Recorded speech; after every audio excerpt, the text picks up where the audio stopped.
বন্ধুরা, আজকে কাতলা মাছে কেমন করে পেটিগুলোকে সাইজ করা হচ্ছে, কেটে পিস হচ্ছে। দেখুন পুরো মেশিনের মতো চলছে হাত। বাটারটা তেলটা দেখুন পুরো বাটারের মতো রাখছে, পুরো খাসির চর্বির মতো হচ্ছে। দেখুন তেলটা দেখুন। মাছ খাবেন সবসময়ের জন্য সিরাজের মাছ। ঝাকাস পিস হচ্ছে। পিসগুলো দেখুন, পিস খেতে হলে আমাদের সেকেন্ড ওয়াইফে আসতে হবে। ভালো পিস দেখুন, পিসগুলো দেখুন পুরো ঝাকাস মাছ। পেটিগুলো পুরো বাটার, পুরো নারকেল পিস হচ্ছে।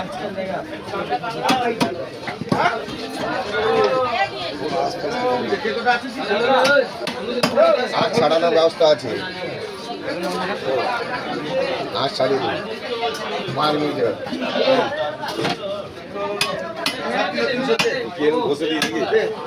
এখন পেটিগুলোকে ছাদা করা হচ্ছে, ছাদা করে পিস হচ্ছে।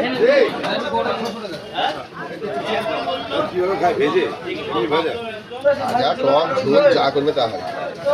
পেটির পিসগুলোকে পিস করে নেওয়া হচ্ছে, তারপরে গাদা কাটা হবে। একসঙ্গে 15 কেজি মাছ নিয়েছে, সেগুলোকে পিস করা হচ্ছে।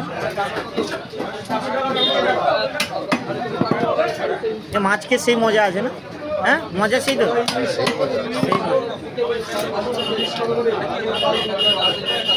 এই কাতলাগুলোকে কি হবে, ভাপা হবে তো? দই কাতলা হবে। হালকা ফ্রাই করে এটাকে ভাপা হবে।